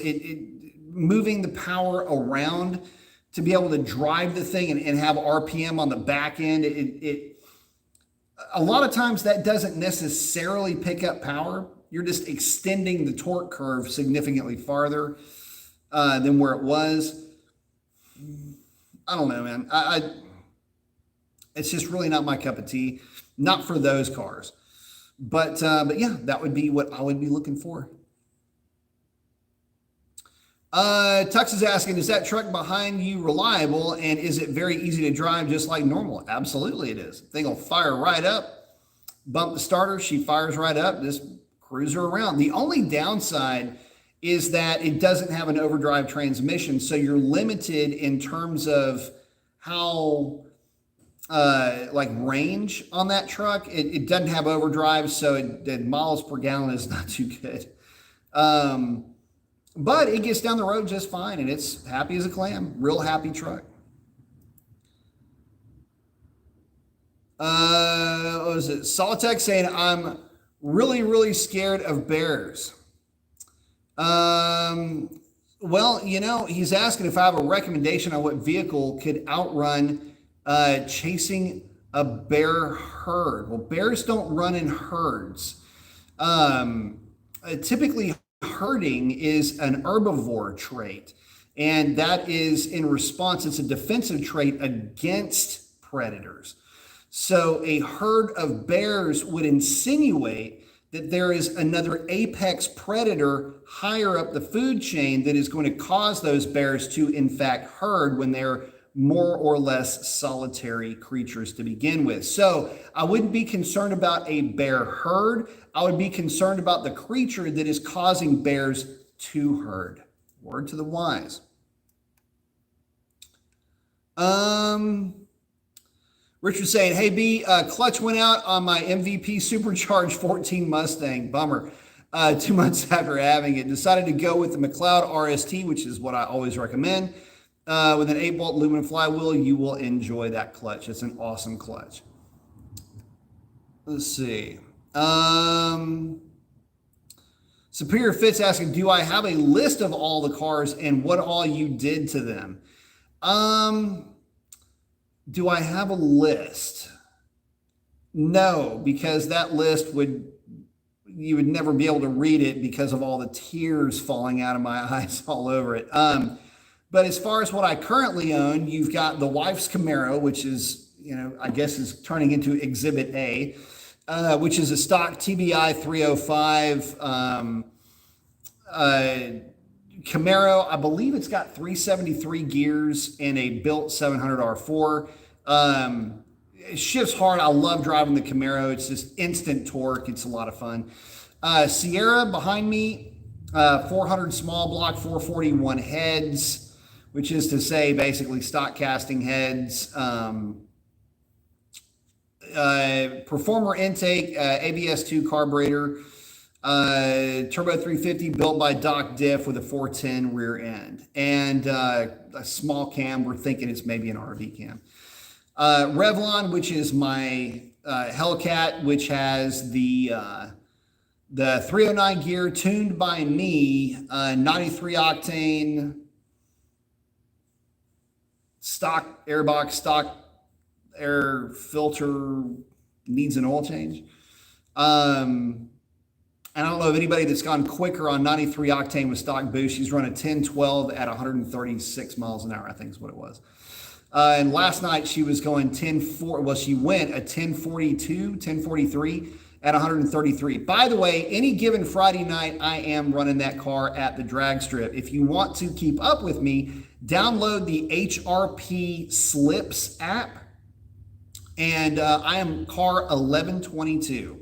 So you can always keep up with me at the drag strip. If I am not at the drag strip, it usually means the drag strip is closed. But for the rest of them, I mean, man, I've had so many different cars. 3 different Vipers and 3 different series of builds. Mark III Shelby Cobra was a big block car. Would never go big block again in something like that. I can't even count the number of Mustangs off the top of my head, with Foxy being in the garage right now. She's a 351 car, F-Cam 1.7s, GT40 intake, untouched. With talking about clutches, with a grenaded center force clutch. I can't believe I haven't done it yet. In fact, I'm ordering the parts tomorrow to fix her. And so new flywheel, new clutch, new throw-up bearing. Let's see.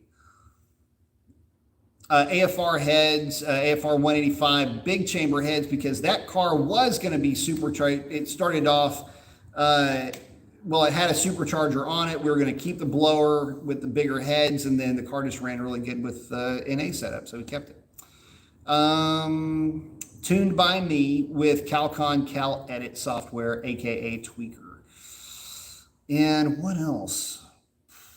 I mean, like I say, tons of Mustangs. Had a 94 Cobra Mustang, Kuntz & Company 427 T-Trim Vortec, Anderson B4 cam. I went through all kinds of different intakes with that thing. I had a Sniper on it. I'm sorry, had a spider on it, which is when it made the most power. It would do rolling burnouts in fourth gear. That car kind of, I wouldn't say it wasn't ever famous or anything, but I did make some money with that car, which was a lot of fun. Dad's is saying, B, this is great info. You may have just saved me 20 grand. So for a guy that doesn't take it to the track, you would say, don't get a Hellcat, just stick with a 392. Yeah. I mean, put a sticky tire on the back of the car, go out and just have some fun with it. I will tell you that you can use every horsepower that you have purchased with your 392. You really won't with the Hellcat. And I say that as the proud papa of Hellcat. And, there's scenarios where you're like, damn, I wish I had a little bit more power, but you're going to be like that with no matter what you buy. And each vehicle and each platform has a situation and a scenario where they do very well. On a tire, you're going to be hard pressed to mess with a Scat pack. It's just, they come out of the hole so strong, but they're also just fun to play around with and drive on the street. From a roll, they suck. They're the slowest of the group from a roll, but that doesn't matter because that's an irrelevant statistic. I know a lot of people like to, it is muggy as hell today. There's a lot of people that like to hang on that roll racing, but again, it turns into a game of one-upsmanship. I just really like playing with the Scats on the street, and you put a drag radial on the back of that thing. If you got the stock size wheels, 275, 40, 20, the same as a Hellcat. Tire looks good, fits good, works good on the back of that car. And you can actually have fun with that thing. You can play with that thing on the street and have your, 3.8, 3.9, 0 to 60 pulls, and just get out there and enjoy the thing. Whereas with a Hellcat, you're not going to get there with a Hellcat. I mean, you can kind of get there. Like, I'll put it to you like this. I've got enough experience with my car where I can drive my car and cover the same 0 to 60 numbers as my 392 car. But it's tough to do, and that's on, a normal drag radial, not on something ET Street R or anything like that. So, but yeah, it's, if you are just dying for the extra power, and I can completely understand the thought process, go for it, but I don't know. Frankie's saying, good evening, B. Mason. Case is saying 0 to 70, 392, 70 and up, Hellcat. That's basically it. Basically 0 to speed limit, Scat pack. Speed limit to jail, Hellcat. Let's see. Smoking a 5 is 392 on 245 tire, similar to traction to what a Hellcat has. Sorta, except the Hellcat will just not have traction for longer. KS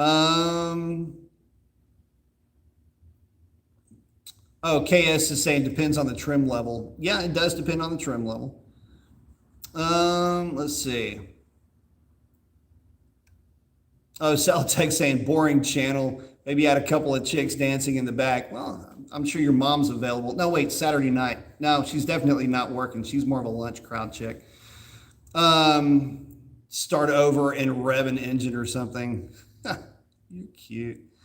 Okay, it's saying, oops, meant 245, stock base 275 on a package. True.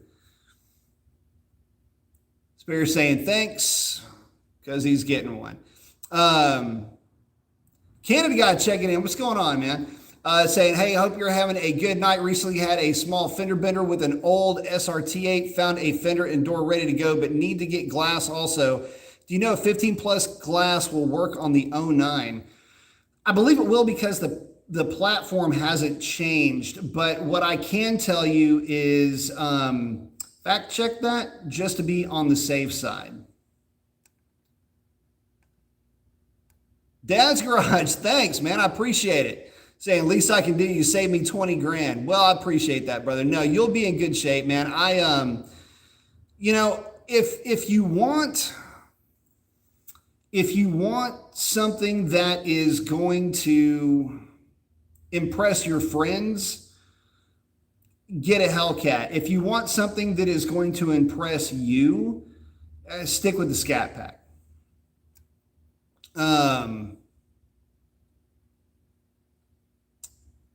Let's see.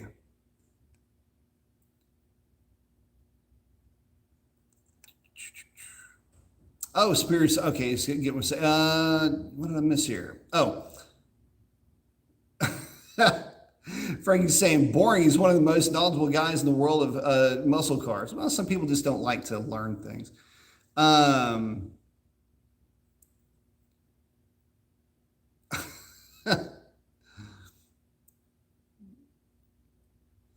Dad just saying his knowledge of the nature of stuff is quite impressive. And we thought he was only a car genius. I know, right? The things that I find myself becoming interested in, and of course, anything that I get interested in, anything that ever, just catches my attention, I just dive into it so much. I've got to pick it all apart, and I got to get down into like the nooks and crannies of it. So I enjoy all that stuff. Gary Fuller said, "B Mason the man." Thank you, Gary.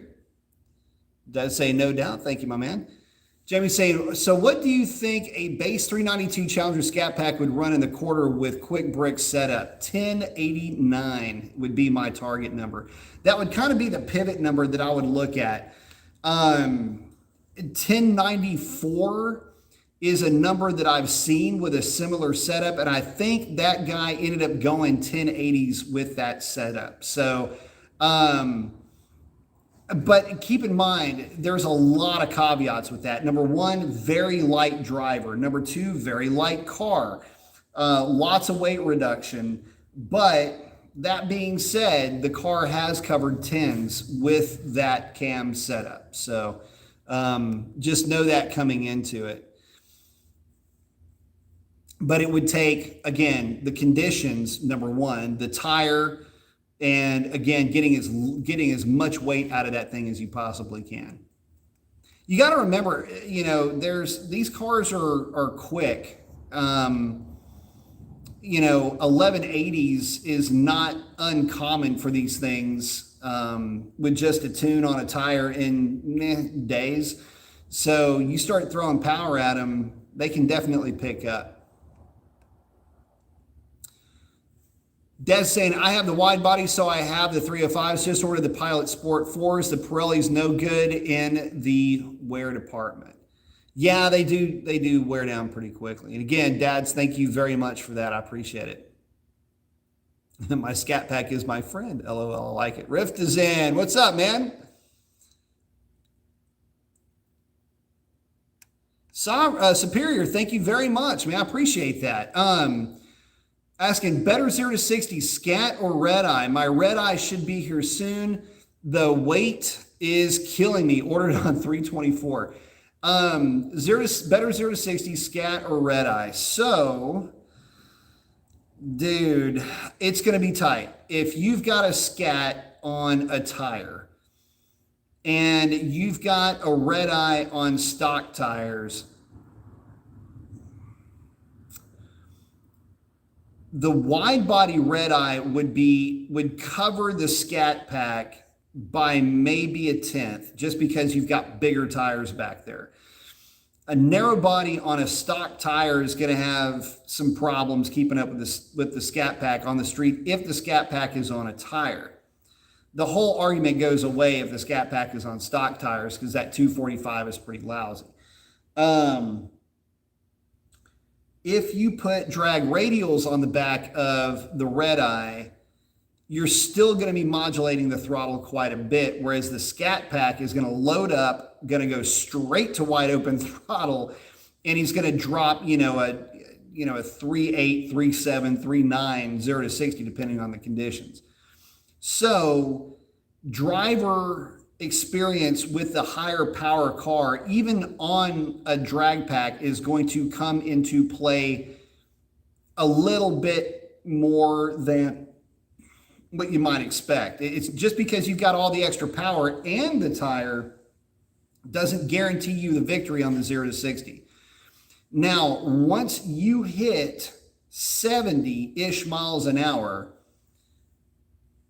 things are going to change in your favor dramatically. That's when the red eye is just going to run off and leave the Scat Pack. But we're not talking about after 70. We're not talking about even 70 to begin with. We're talking 0 to 60.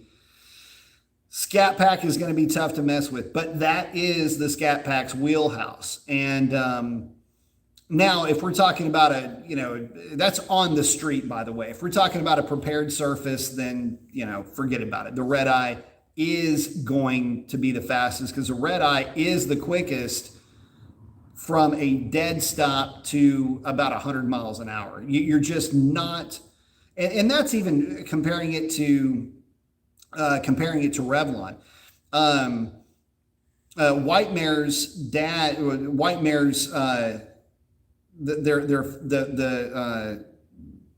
before it was modified, before it got the Bravo package, when it was stock, the black red eye, I mean, it would cover Revlon to about 100 miles an hour. And then after that, Revlon would be quicker. So in other words, to the 8th mile, it would be, if both cars launched dead even, I don't know that I could get around that car by the end of the 8th mile. I know I could get around it by the end of the quarter mile, but by the end of the 8th, very doubtful. That's how quick those cars are. So, yeah. But hopefully that answers the question. It would be a really good race, and you'd have to practice and know your red eye to be able to beat the Scat Pack tire for tire. And I just seeing these down here. Superior Fit saying, yeah, I don't go to the track. This is just an ego thing. Yeah, it would just mainly be practice with that car. Get it down, get that 60 foot down. What was the best 60 foot with the 392? Smoking if I was asking, 164, but it would do it real consistently. But I never got any faster than a 164. Quick Brick, on the other hand, would drop 157s. So there's that. That car's fast.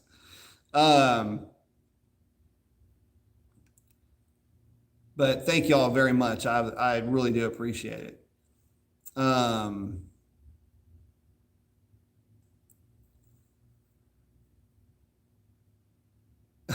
Hemi Haynes saying, tonight's chat covered a lot of Modness ground. Glad to catch you live for a change. Got to hit the track, hit the rack. Sweet, I like it.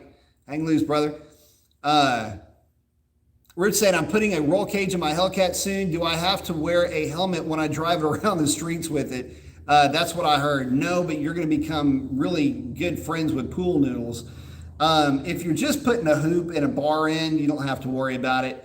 If you're putting a full cage in it, I mean, obviously you're going to want to pad those bars. What happens is that if you're in a wreck with a car that has a cage and you're not wearing a lid, then you're hitting your head on a metal bar. Not that hitting your head on anything is good, but yeah. So if you're actually putting a full cage in the car, then yeah, you just put a pad on it, and that's about the best you can hope for, unfortunately.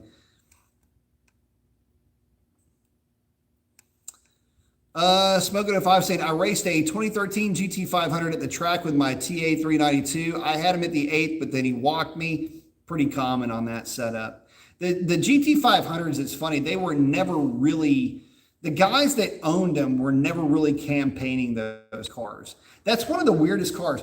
So I love the old GT500s, and I loved them on the street.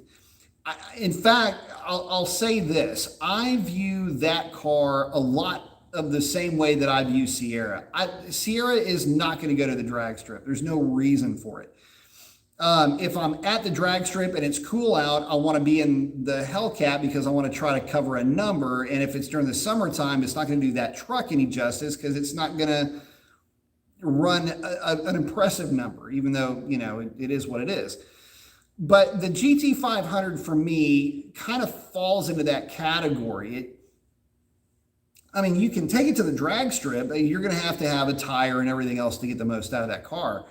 But I don't know, man. There's always something about the GT500 that was just always so much fun on the street. You know, it's just I don't know. I never, and maybe it's, and I will admit, this has more to do with the fact that every GT500 I had seen when, you know, back in those days at the drag strip was just never really all that, like it wasn't going to blow your hair back, you know. So I guess there's that to consider, but, and a lot of that had to do with the people that were driving it. And I was always going, my God, somebody just give me the keys to one of these things. I'm going to cover a number. And anyway, that was, you know, I had a Fox body, and it was, you know, Fox bodies versus the new stuff. And anyway, you can kind of see where that would go.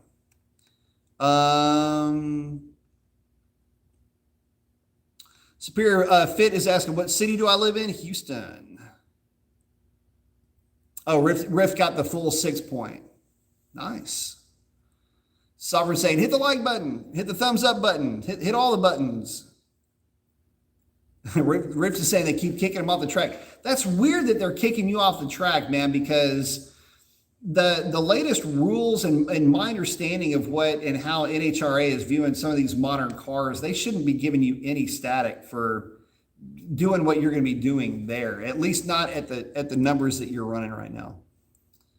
I'm sorry to hear that, brother. Kobe's saying my fastest 0 to 60 on the track was a 3.1, on the street was a 3.7. Very nice. Ripped is saying his is a 2.4 on the track and a 4.0 on the street. Ripped, I think yours and mine are identical at the track. I want to say same for me. And I think that I can't remember like a legit 0 to 60, but it sounds about the same as Kobe's for the 392. I remember getting a 3.6 on the street at one point, but that's splitting hairs. That's screaming fast for an NA car. And with that, guys, we are coming up over 2 hours, so I'm going to go ahead and check out with this. Thanks to each and every one of you guys. Love all of y'all. Couldn't do this without you. Certainly looking forward to seeing you guys on the next one. Jamie got the last question to say, keeping the TBI on the Camaro or updating it? Keeping it TBI, man. Got to go with that heavy squirting wannabe carburetor, wannabe fuel injector up there. Severely controlled fuel leak. No, I love the TBI stuff. It's hysterical to me. I just think it's funny. But with that, we're going to wrap it up. We're going to send it. Don't bend it, guys. Keep your shiny side up. Stay safe out there. And we'll catch you on the next one. That is a wrap. Have a great week. Adios.